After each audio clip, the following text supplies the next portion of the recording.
पहले शुरू कर दो। बिस्मिल्लाहिर्रहमानिर्रहीम। अस्सलाम वालेकुम।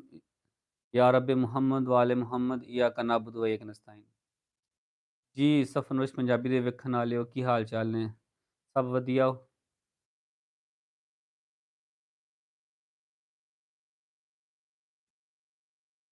ਸਭ ਕੁਝ ਵਧੀਆ ਚੱਲ ਰਿਹਾ, ਸਭ ਠੀਕ-ਠਾਕ ਹੈ? ਹੋਰ ਦੱਸੋ? ਅਸੀਂ ਨਾ ਤੁਹਾਡੇ ਨਾਲ ਕੱਲ੍ਹ ਇੱਕ ਵਾਅਦਾ ਕੀਤਾ ਸੀ ਕਿ ਅਸੀਂ ਹਫ਼ਤੇ ਦੇ 5 ਦਿਨ ਲਾਈਵ ਆਉਣਾ ਹੈ ਤੇ ਸਾਡਾ ਲਾਈਵ ਆਉਣ ਦਾ ਮਕਸਦ ਕੋਈ ਇੱਥੇ ਬਹਿ ਕੇ ਫਿਲਾਸਫੀਆਂ ਝਾੜਨਾ ਨਹੀਂ ਹੈ। ਮਕਸਦ ਇੱਕ ਇਕੱਠ ਏ, ਗੱਲਬਾਤ ਕਰਨਾ, ਅਗਲੇ ਬੰਦੇ ਦੀ ਗੱਲ ਸੁਣਨਾ, ਉਹਦੇ ਤੇ ਇੱਕ ਲਾਇਆ ਅਮਲ ਬਣਾਉਣਾ ਤੇ ਫਿਰ ਉਹਦੇ ਤੇ ਅਮਲ ਕਰਨਾ ਹੈ। ਨਿਰੀਆਂ ਗੱਲਾਂ ਦੁਨੀਆ ਤੇ ਹੋਰ ਬਹੁਤ ਸਾਰੇ ਲੋਕ ਕਰਦੇ ਨੇ। ਹੁਣ ਗੱਲਾਂ ਕਰਨ ਤੋਂ ਅੱਗੇ ਦਾ ਟਾਈਮ ਹੈ। ਇਸ ਗੱਲ ਤੋਂ ਤੁਹਾਨੂੰ ਮੈਂ ਇੱਕ ਗੱਲ ਸੁਣਾਉਣਾ ਵਾ, ਮੇਰੇ ਦਾਦਾ ਜੀ ਗੱਲ ਸੁਣਾਉਂਦੇ ਹੁੰਦੇ ਨੇ। ਇਹ ਗੱਲ ਸ਼ਾਇਦ ਮੈਂ ਅੱਗੇ ਵੀ ਇੱਕ ਵੀਡੀਓ 'ਚ ਕੀਤੀ ਹੋਈ ਹੈ, ਲੇਕਿਨ ਤੁਹਾਨੂੰ ਇਹ ਦੁਬਾਰਾ ਲਾਈਵ ਵਿੱਚ ਬੈਠਿਆਂ ਤੁਹਾਨੂੰ ਦੁਬਾਰਾ ਗੱਲ ਸੁਣਾ ਦਿੰਦਾ ਵਾਂ। ਕਿਸੇ ਦੌਰ ਦੇ ਵਿੱਚ ਨਾ ਜੰਗਲ ਦੇ ਵਿੱਚ ਇੱਕ ਸ਼ੇਰ ਤੇ ਇੱਕ ਸ਼ੇਰਨੀ ਰਹਿੰਦੇ ਸਨ। ਅੱਛਾ, ਉਹਨਾਂ ਦੀ ਆਪਸ ਵਿੱਚ ਸ਼ਾਦੀ ਹੋਈ ਤੇ ਅੱਲਾਹ ਪਾਕ ਨੇ ਉਹਨਾਂ ਨੂੰ ਔਲਾਦ ਦੇ ਦਿੱਤੀ, ਯਾਨੀ ਕਿ ਇੱਕ ਬੱਚਾ ਦੇ ਦਿੱਤਾ। ਹੁਣ ਕੁਦਰਤ ਇਲਾਹੀ ਸੀ ਜਾਂ ਅੱਲਾਹ ਪਾਕ ਦੀ ਤਰਫੋਂ ਇਸ ਤਰ੍ਹਾਂ ਹੋਇਆ ਕਿ ਸ਼ੇਰਨੀ ਨੂੰ ਦੁੱਧ ਨਹੀਂ ਉਤਰਿਆ ਹੈ। ਦੋਵੇਂ ਜਿਹੜੇ ਨਾ ਮੀਆਂ ਬੀਵੀ ਬੜੇ ਪਰੇਸ਼ਾਨ ਹੋ ਗਏ ਕਿ ਹੁਣ ਕੀ ਕਰਾਂਗੇ? ਸ਼ੇਰਨੀ ਦਾ ਪੁੱਤਰ ਏ, ਸਾਡੇ ਕੋਲ ਤੇ ਕਿਸੇ ਹੋਰ ਜਾਨਵਰ ਨੇ ਆ ਕੇ ਇਹਨੂੰ ਨਾ ਦੁੱਧ ਵੀ ਨਹੀਂ ਪਿਆਣਾ ਹੈ। ਅੱਛਾ, ਪਰੇਸ਼ਾਨੀ ਦੇ ਆਲਮ 'ਚ 1 ਦਿਨ 2 ਦਿਨ ਲੰਘਿਆ ਤੇ ਉਹ ਬੱਚਾ ਜਿਹੜਾ ਨਾ ਬਿਲਕਣ ਲੱਗ ਪਿਆ, ਤੜਫਣ ਲੱਗ ਪਿਆ, ਭੁੱਖ ਤੋਂ ਨਾ ਮਰਨ ਲੱਗ ਪਿਆ। ਸ਼ੇਰਨੀ ਜਿਹੜੀ ਨਾ ਉਹ ਸ਼ੇਰ ਨੂੰ ਕਹਿੰਦੀ ਏ ਕਿ ਨਾ ਭਲਿਆ ਲੋਕਾ ਇੰਝ ਨਾ ਕਰੀਏ ਕਿ ਇਹਨੂੰ ਨਾ ਅਸੀਂ ਆਪਣੀ ਜੂਹ ਤੋਂ ਬਾਹਰ ਸੱਟ ਆਈਏ, ਜਿੱਥੇ ਫਿਰਨਾ ਟੁਰਨਾ ਹੁੰਦਾ ਨਾ, ਉਹਦੇ ਤੋਂ ਨਾ ਬਾਹਰ ਸੱਟ ਆਈਏ। ਇਹਨੂੰ ਨਾ ਤੇ ਅਸੀਂ ਇਹਨੂੰ ਆਪਣੀਆਂ ਅੱਖਾਂ ਸਾਹਮਣੇ ਮਰਦਾ ਵੇਖ ਸਕਨੇ ਹਾਂ ਤੇ ਨਾ ਹੀ ਇਸ ਤਰ੍ਹਾਂ ਹੋ ਸਕਦਾ ਹੈ ਕਿ ਜਿੱਥੇ ਇਹਨੂੰ ਸੱਟਿਆ ਹੋਵੇ ਉਸ ਤੋਂ ਬਾਅਦ ਉੱਥੇ ਦੁਬਾਰਾ ਲੰਘੀਏ ਤੇ ਫਿਰ ਦਿਲ ਆਜ਼ਾਰੀ ਹੋਏਗੀ ਤੇ ਇਹਨੂੰ ਨਾ ਜੂਹ ਤੋਂ ਬਾਹਰ ਸੱਟ ਆਉਂਦੇ ਹਾਂ। ਅੱਛਾ, ਉਹ ਇਸ ਤਰ੍ਹਾਂ ਕਰਦੇ ਨੇ ਕਿ ਉਹਨੂੰ ਆਪਣੀ ਜੂਹ ਤੋਂ ਬਾਹਰ ਸੱਟ ਕੇ ਨਾ ਤਾਂ ਵਾਪਸ ਆ ਜਾਂਦੇ ਨੇ। ਉਧਰੋਂ ਅੱਲਾਹ ਪਾਕ ਦੀ ਹਿਕਮਤ, ਅੱਲਾਹ ਪਾਕ ਦਾ ਇੱਕ ਇਰਾਦਾ ਹੁੰਦਾ ਹੈ, ਇੱਕ ਬੱਕਰੀ ਹੁੰਦੀ ਹੈ, ਉਹਨੂੰ ਬਾਲ ਹੁੰਦਾ ਹੈ ਤੇ ਬਾਲ ਹੁੰਦਿਆਂ ਫੌਤ ਹੋ ਜਾਂਦਾ ਹੈ। ਅੱਛਾ, ਉਹ ਚਰਦੀ-ਚੁਰਦੀ ਪਈ ਹੁੰਦੀ ਹੈ ਤੇ ਉਹ ਵੇਖਦੀ ਹੈ ਕਿ ਇੱਕ ਸ਼ੇਰ ਦਾ ਨਿੱਕਾ ਜਿਹਾ ਬੱਚਾ ਤੇ ਬਿਲਕਣ ਡਿਆ ਦੁੱਧ ਵਾਸਤੇ। ਉਹ ਜਿਵੇਂ ਉਹਨੂੰ ਧਿਆਨ ਪੈਂਦਾ ਨਾ ਸ਼ੇਰ ਦੇ ਬੱਚੇ ਤੇ ਦੌੜ ਲਾ ਦਿੰਦੀ ਹੈ। ਥੋੜ੍ਹੀ ਦੂਰ ਜਾਂਦੀ ਹੈ ਤੇ ਉਹਦੇ ਅੰਦਰੋਂ ਮਮਤਾ ਜਾਗਦੀ ਹੈ, ਉਹਨੂੰ ਵੀ ਦੁੱਧ ਉਤਰਿਆ ਹੁੰਦਾ ਹੈ। ਉਹ ਆਂਦੀ ਕਿਉਂ ਨਾ ਮੈਂ ਇਹਨੂੰ ਜਾ ਕੇ ਨਾ ਦੁੱਧ ਪਿਲਾਵਾਂ, ਇਹ ਤੇ ਬਿਲਕ-ਬਿਲਕ ਕੇ ਮਰ ਜਾਏਗਾ। ਉਹ ਵਾਪਸ ਆਂਦੀ ਏ, ਫਿਰ ਘਬਰਾ ਜਾਂਦੀ ਏ, ਫਿਰ ਭੱਜ ਜਾਂਦੀ ਏ। ਉਹ ਇਸ ਤਰ੍ਹਾਂ ਕਰਦਿਆਂ ਥੋੜ੍ਹਾ ਜਿਹਾ ਟਾਈਮ ਲੰਘਾਉਂਦੀ ਏ, ਆਸੇ-ਪਾਸੇ ਸਾਰਾ ਚੰਗੀ ਤਰ੍ਹਾਂ ਮੁਆਇਨਾ ਕਰਕੇ ਨਾ ਗੌਰ ਕਰਕੇ ਕਿ ਭਾਈ ਇੱਥੇ ਸ਼ੇਰ ਨਹੀਂ ਹੈ ਤੇ ਉਹ ਸ਼ੇਰ ਦੇ ਬੱਚੇ ਕੋਲ ਜਾਂਦੀ ਏ। ਉਹ ਨਾ ਦੁੱਧ ਪਿਆਂਦੀ, ਉਹ ਅੱਗੇ ਭੁੱਖਾ ਹੁੰਦਾ ਹੈ। ਫਿਰ ਇੱਕ ਹੋਰ ਗੱਲ ਹੁੰਦੀ ਹੈ ਕਿ ਸ਼ੇਰਨੀ ਜਿਹੜੀ ਨਾ, ਉਹ ਦਿਨ ਦੇ ਵਿੱਚ 2 ਟਾਈਮ ਦੁੱਧ ਪਿਆਂਦੀ ਏ। ਬੱਕਰੀ ਤੇ ਹਰ ਅੱਧੇ ਘੰਟੇ ਬਾਅਦ ਦੁੱਧ ਪਿਆ ਦਿੰਦੀ। ਉਹ ਇੱਧਰੋਂ ਥੋੜ੍ਹਾ ਚਰੇ ਚਰ ਕੇ ਆਵੇ, ਫਿਰ ਉਹਨੂੰ ਦੁੱਧ ਪਿਆ ਦੇਵੇ, ਇੱਧਰੋਂ ਚਰੇ ਚਰ ਕੇ ਆਵੇ, ਫਿਰ ਦੁੱਧ ਪਿਆ ਦੇਵੇ। ਜਿੱਥੇ ਉਹਨੇ ਮਹੀਨਿਆਂ ਦੇ ਵਿੱਚ, ਸਾਲਾਂ 'ਚ ਵੱਡਾ ਹੋਣਾ ਸੀ, ਉੱਥੇ ਉਹ ਦਿਨਾਂ 'ਚ ਵੱਡਾ ਹੋਣ ਲੱਗ ਪੈਂਦਾ ਸ਼ੇਰ ਦਾ ਜਿਹੜਾ ਬੱਚਾ ਹੁੰਦਾ। ਕਾਫ਼ੀ ਅਰਸਾ ਗੁਜ਼ਰਦਾ ਹੈ, ਓਨਾ ਚਿਕਰ ਜਿਹੜਾ ਸ਼ੇਰ ਦਾ ਬੱਚਾ ਹੁੰਦਾ ਨਾ, ਉਹ ਜਵਾਨ ਹੋ ਜਾਂਦਾ। ਠੀਕ ਹੈ, ਤੇ ਅਰਸਾ ਗੁਜ਼ਰਨ ਤੋਂ ਬਾਅਦ ਨਾ, ਜਿਹੜਾ ਵੱਡਾ ਸ਼ੇਰ ਤੇ ਸ਼ੇਰਨੀ ਹੁੰਦੀ ਨਾ, ਉਹਨੂੰ ਇੱਕ ਖਿਆਲ ਆਉਂਦਾ ਹੈ ਕਿ ਯਾਰ ਅਸੀਂ ਇੰਝ ਕਿਉਂ ਨਾ ਕਰੀਏ ਕਿ ਜਾ ਕੇ ਨਾ ਵੈਸੇ ਹੀ ਜਾ ਕੇ ਤੇ ਜਿੱਥੇ ਉਹ ਆਪਣਾ ਬਾਲ ਨੂੰ ਛੱਡਿਆ ਸੀ ਨਾ, ਉੱਥੋਂ ਦੀ ਯਾਦ ਦੇ ਵਿੱਚ ਥੋੜ੍ਹੀ ਦੇਰ ਬਹਿ ਕੇ ਆ ਜਾਂਦੇ ਹਾਂ। ਅੱਛਾ, ਦੋਵੇਂ ਨਿਕਲਦੇ ਨੇ ਆਪਣੀ ਜੂਹ ਤੋਂ, ਜਿੱਥੋਂ ਉਸ ਮੁਕਾਮ ਤੇ ਆਉਂਦੇ ਨੇ ਨਾ, ਤੇ ਉਹ ਵੇਖ ਕੇ ਹੈਰਾਨ ਰਹਿ ਜਾਂਦੇ ਨੇ। ਉਹ ਵੱਡੇ ਸ਼ੇਰ ਨਾਲ ਵੀ ਵੱਡਾ ਪਲਿਆ-ਥਲਿਆ ਉਹਨਾਂ ਦਾ ਬਾਲ ਹੋ ਜਾਂਦਾ ਹੈ, ਠੀਕ ਹੈ। ਤੇ ਉਹ ਨਾ ਜਦੋਂ ਉਹਦਾ ਪਿਓ ਉਹਦੇ ਕੋਲ ਜਾਂਦਾ ਨਾ, ਤੇ ਉਹਨੂੰ ਜਾ ਕੇ ਕਹਿੰਦਾ ਹੈ ਕਿ ਮੈਂ ਤੈਨੂੰ ਸੱਚੀ ਗੱਲ ਦੱਸਾਂ, ਤੂੰ ਸਾਡਾ ਹੀ ਪੁੱਤਰ ਹੈ। ਲੇਕਿਨ ਮੈਨੂੰ ਇਹ ਦੱਸ ਤੇਰੇ ਨਾਲ ਮਾਮਲਾ ਕੀ ਹੋਇਆ? ਅਸੀਂ ਤੈਨੂੰ ਇਸ ਤਰ੍ਹਾਂ ਛੱਡ ਗਏ ਸਾਂ ਤੇ ਅੱਗੋਂ ਤੈਨੂੰ ਰੱਬ ਨੇ ਜ਼ਿੰਦਗੀ ਕਿਵੇਂ ਦਿੱਤੀ? ਉਹ ਕਹਿੰਦਾ ਹੈ ਕਿ ਤੁਸੀਂ ਤੇ ਮੇਰੇ ਮਾਂ-ਪਿਓ ਨਹੀਂ, ਇਸ ਤਰ੍ਹਾਂ ਇੱਕ ਮੇਰੀ ਮਾਂ ਆਉਂਦੀ ਹੈ, ਉਹ ਮੈਨੂੰ ਦੁੱਧ ਪਿਆ ਕੇ ਟੁੱਟ ਜਾਂਦੀ ਹੈ ਤੇ ਮੇਰੀ ਤੇ ਉਹੀ ਮਾਂ ਹੈ ਜਿਹਨੇ ਮੈਨੂੰ ਪਾਲਿਆ, ਜਿਹਨੇ ਸਾਂਭਿਆ। ਉਹ ਵੱਡਾ ਸ਼ੇਰ ਉਹਨੂੰ ਕਹਿੰਦਾ ਹੈ ਕਿ ਇਸ ਤਰ੍ਹਾਂ ਕਰੀਂ, ਜਦੋਂ ਹੁਣ ਤੈਨੂੰ ਦੁੱਧ ਪਿਆਉਣ ਆਵੇ ਨਾ, ਤੂੰ ਉਹਨੂੰ ਆਖੀਂ ਕਿ ਮੇਰਾ ਪਿਓ ਹੈ, ਤੈਨੂੰ ਮਿਲਣਾ ਚਾਹੁੰਦਾ ਹੈ। ਅੱਛਾ, ਉਹ ਥੋੜ੍ਹੀ ਦੇਰ ਬਾਅਦ ਬੱਕਰੀ ਆਉਂਦੀ ਚਰ-ਚੁਰ ਕੇ, ਉਹ ਆ ਕੇ ਜਦੋਂ ਦੁੱਧ ਪਿਆਉਣ ਲੱਗਦੀ ਹੈ ਨਾ, ਤੇ ਉਹ ਜਿਹੜਾ ਉਹਦਾ ਪੁੱਤਰ ਹੁੰਦਾ ਹੈ, ਨਿੱਕਾ ਸ਼ੇਰ, ਉਹ ਆਂਦਾ ਹੈ ਕਿ ਮਾਂ ਜੀ ਮੇਰਾ ਪਿਓ ਆਂਦਾ ਸੀ ਕਿ ਮੈਂ ਤੈਨੂੰ ਮਿਲਣਾ ਚਾਹੁੰਦਾ, ਤੇ ਬੱਕਰੀ ਇੱਕ ਦਫ਼ਾ ਫਿਰ ਕੰਬ ਜਾਂਦੀ। ਥੋੜ੍ਹੀ ਦੂਰ ਜਾ ਕੇ ਉਹਨੂੰ ਖਲੋ ਕੇ ਨਾ ਕਹਿੰਦੀ ਮੈਨੂੰ ਪਹਿਲਾਂ ਹੀ ਪਤਾ ਸੀ ਕਿ ਇਹ ਸ਼ੇਰ ਦੀ ਕੋਈ ਸਾਜ਼ਿਸ਼ ਹੈ। ਉਹ ਮੈਨੂੰ ਫਸਾਉਣਾ ਚਾਹੁੰਦਾ ਹੈ। ਅੱਛਾ, ਉਹ ਨਿੱਕਾ ਕਹਿੰਦਾ ਨਹੀਂ ਤੂੰ ਮੇਰੀ ਮਾਂ ਹੈ, ਤੂੰ ਮੇਰੀ ਗੱਲ ਮੰਨ, ਇੱਕ ਦਫ਼ਾ ਜਾ ਕੇ ਸ਼ੇਰ ਨੂੰ ਮਿਲਨੇ ਆ, ਵੇਖਨੇ ਆ ਆਂਦਾ ਕੀ, ਮੈਂ ਜੀ ਤੇਰਾ ਪੁੱਤਰ ਆ, ਮੈਂ ਤੇਰੀ ਹਿਫਾਜ਼ਤ ਵਾਸਤੇ ਆ ਤੇ ਮੇਰੇ ਕੋਲ ਜੋ ਹੋ ਸਕਿਆ ਮੈਂ ਤੇਰੀ ਹਿਫਾਜ਼ਤ ਲਈ ਕਰਾਂਗਾ। ਉਹਦੇ ਨਾ ਬੇਹੱਦ ਇਸਰਾਰ ਤੋਂ ਬਾਅਦ ਨਿੱਕਾ ਸ਼ੇਰ ਜੀ ਆਪਣੀ ਮਾਂ ਯਾਨੀ ਕਿ ਬੱਕਰੀ ਨੂੰ ਲੈ ਕੇ ਟੁਰ ਜਾਂਦਾ ਹੈ ਸ਼ੇਰ ਦੇ ਜੂਹ 'ਚ। ਅੱਗੋਂ ਜਿਹੜਾ ਵੱਡਾ ਸ਼ੇਰ ਹੁੰਦਾ ਹੈ ਨਾ, ਉਹਨੇ ਆਪਣੀਆਂ ਅਗਲੀਆਂ ਲੱਤਾਂ ਇਸ ਤਰ੍ਹਾਂ ਲੰਮੀਆਂ ਕੀਤੀਆਂ ਹੁੰਦੀਆਂ ਨੇ ਤੇ ਲੱਤਾਂ ਦੇ ਵਿੱਚ ਨੂੰ ਸਿਰ ਦਿੱਤਾ ਹੁੰਦਾ ਤੇ ਅੱਖਾਂ ਖੋਲ ਕੇ ਵੀ ਨਹੀਂ ਵਹਿੰਦਾ ਹੈ ਕਿ ਕਿਤੇ ਬੱਕਰੀ ਉਹਦੀਆਂ ਅੱਖਾਂ 'ਚ ਵੇਖ ਕੇ ਨਾ ਅੱਗੋਂ ਡਰ ਨਾ ਜਾਵੇ, ਤਰਟ ਕੇ ਭੱਜ ਨਾ ਜਾਵੇ। ਤੇ ਉਹ ਇਸ ਤਰ੍ਹਾਂ ਹੀ ਬੈਠਾ ਹੁੰਦਾ ਹੈ। ਉਹ ਬੱਕਰੀ ਆਂਦੀ ਹੈ ਕੋਲ ਕੰਬਦੀ-ਕੰਬਦੀ ਤੇ ਉਹ ਸ਼ੇਰ ਨੂੰ ਆਂਦੀ, "ਬਾਦਸ਼ਾਹ ਸਲਾਮਤ, ਕੀ ਹੁਕਮ ਮੇਰੇ ਲਈ?" ਬਾਦਸ਼ਾਹ ਕਹਿੰਦਾ ਹੈ ਕਿ, "ਤੂੰ ਮੰਗ, ਕੀ ਮੰਗਣੀ?" ਬੱਕਰੀ ਆਂਹਦੀ ਹੈ ਕਿ ਮੈਂ ਆਪਣੀ ਜ਼ਿੰਦਗੀ 'ਚ ਪਹਿਲੀ ਵਾਰੀ ਸ਼ੇਰ ਦੀ ਜੂਹ 'ਚ ਆਈ ਹਾਂ ਤੇ ਮੇਰੀ ਨਸਲ ਦੇ ਵੀ ਜਿੰਨੇ ਸ਼ੇਰ ਦੀ ਜੂਹ ਦੇ ਵਿੱਚ ਆਏ ਨਾ, ਜ਼ਿੰਦਾ ਵਾਪਸ ਨਹੀਂ ਗਏ ਤੇ ਮੈਨੂੰ ਇੱਥੋਂ ਤੂੰ ਜ਼ਿੰਦਾ ਵਾਪਸ ਹੀ ਭੇਜ ਦੇਵੇਂ ਨਾ, ਤੇ ਮੇਰੇ ਲਈ ਇਹ ਨਾ ਲੱਖਾਂ ਨਾਮਾਂ, ਕਰੋੜਾਂ ਨਾਮਾਂ ਤੋਂ ਵੱਧ ਹੈ ਕਿ ਮੇਰੀ ਜ਼ਿੰਦਗੀ ਤੂੰ ਬਖਸ਼ ਦੇ। ਉਹ ਆਂਹਦਾ, "ਉਹ ਤੇ ਮੈਂ ਬਖਸ਼ੀ, ਤੂੰ ਅੱਗੋਂ ਦੱਸ ਤੂੰ ਮੰਗ ਕੀ ਮੰਗਣੀ ਹੈ?" ਬੱਕਰੀ ਕਹਿੰਦੀ, "ਮੈਨੂੰ ਹੋਰ ਕੁਛ ਨਹੀਂ ਚਾਹੀਦਾ ਹੈ।" ਇਸ ਗੱਲ ਤੋਂ ਵੱਡੇ ਸ਼ੇਰ ਨੂੰ ਆ ਜਾਂਦਾ ਗੁੱਸਾ। ਉੱਠਦਾ ਹੈ, ਉੱਠ ਕੇ ਨਾ ਜ਼ੋਰ ਦੀ ਪੱਬ ਮਾਰਦਾ ਹੈ ਤੇ ਜੰਗਲ ਦੇ ਵਿੱਚ ਇੱਕ ਦਫਾ ਨਾ ਸन्नाटा ਛਾ ਜਾਂਦਾ ਹੈ। ਥੋੜੀ ਦੇਰ ਬਾਅਦ ਨਾ ਇੱਕ ਹਾਥੀ ਟੁਰਦਾ ਆਂਦਾ ਉੱਥੇ, ਉਹ ਆ ਕੇ ਕਹਿੰਦਾ ਹੈ, "ਜੀ ਕਿਆ ਹੁਕਮ ਹੈ ਮੇਰੇ ਆਕਾ?" ਵੱਡਾ ਸ਼ੇਰ ਉਹਨੂੰ ਕਹਿੰਦਾ ਹੈ ਕਿ ਇਹਦਾ ਇਹ ਬੱਕਰੀ ਦਾ ਸਾਡੇ ਤੇ ਅਹਿਸਾਨ ਹੈ, ਇਹਨੇ ਸਾਡਾ ਪੁੱਤਰ ਪਾਲਿਆ, ਵੱਡਾ ਕੀਤਾ ਹੈ ਤੇ ਮੈਂ ਇਹਦਾ ਸਾਹ ਤਾਂ ਨਹੀਂ ਲਾ ਸਕਦਾ ਹੈ, ਲੇਕਿਨ ਇਹਦੀ ਮੈਂ ਮੁਸ਼ਕਿਲਾਂ ਆਸਾਨ ਕਰ ਸਕਦਾ ਵਾਂ। ਸੌਰੀ। ਤੂੰ ਇਹ ਕੰਮ ਕਰਨਾ ਹੈ ਕਿ ਜਿੰਨਾ ਚਿਕਰ ਤੇਰੀ ਜ਼ਿੰਦਗੀ ਹੈ ਜਾਂ ਜਿੰਨਾ ਚਿਕਰ ਇਹ ਬੱਕਰੀ ਦੀ ਜ਼ਿੰਦਗੀ ਹੈ, ਤੂੰ ਹਰ ਰੋਜ਼ ਸਵੇਰੇ ਆਉਣਾ ਕਰਨਾ ਹੈ, ਇਹਦੇ ਘਰ ਦੇ ਕੋਲ ਥੱਲੇ ਬਹਿ ਜਾਣਾ ਹੈ, ਬੱਕਰੀ ਤੇਰੇ ਉੱਤੇ ਚੜ੍ਹੇਗੀ। ਫਿਰ ਤੂੰ ਉੱਠ ਕੇ ਤੇ ਇਹਨੂੰ ਦਰਖਤਾਂ ਦੇ ਕੋਲ-ਕੋਲ ਲੈ ਕੇ ਟੁਰੀ ਫਿਰਨਾ ਹੈ ਕਿ ਦਰਖਤਾਂ ਦੇ ਕੋਲ ਨਾ ਉਹਨਾਂ ਦੀਆਂ ਕਰੂੰਬਲੀਆਂ ਉੱਤੋਂ ਜਿਹੜਾ ਇਹ ਲਾਹ-ਲਾਹ ਖਾਵੇ।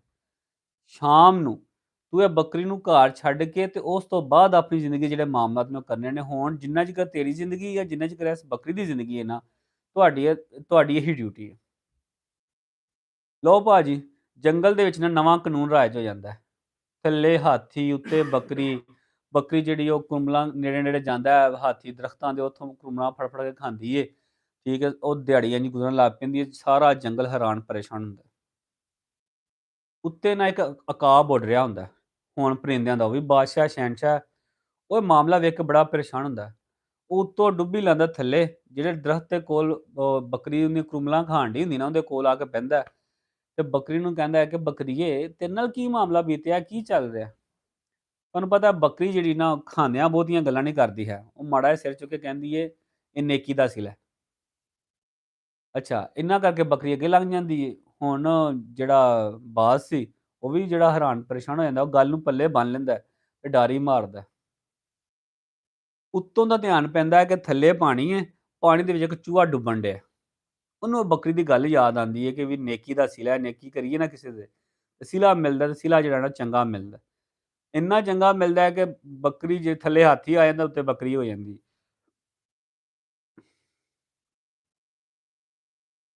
ਅੱਛਾ, ਅੱਛਾ, ਉਸ ਤੋਂ ਬਾਅਦ ਨਾ ਉਹ ਉੱਤੋਂ ਵੇਂਦਾ ਕਿ ਥੱਲੇ ਜਿਹੜਾ ਨਾ ਚੂਹਾ ਉਹ ਪਾਣੀ ਡੁੱਬਦਾ ਪਿਆ ਹੁੰਦਾ, ਉੱਤੋਂ ਮਾਰਦਾ ਡਰ ਹੀ ਥੱਲੇ ਨੂੰ, ਚੂਹੇ ਨੂੰ ਫੜਦਾ ਪਾਣੀ ਤੋਂ ਬਾਹਰ ਕੱਢ ਦਿੰਦਾ। ਤੇ ਚੂਹਾ ਜਿਹੜਾ ਨਾ ਉਹ ਮਦਹੋਸ਼ ਜਿਹਾ, ਯਾਨੀ ਕਿ ਡਿੱਗਾ ਜਿਹਾ, ਜਿਵੇਂ ਪਾਣੀ ਦੇ ਵਿੱਚ ਨਾ ਮਰਨ ਵਾਲਾ ਨਹੀਂ ਹੁੰਦਾ ਹੈ, ਇੰਝ ਦਾ ਹੁੰਦਾ ਹੈ।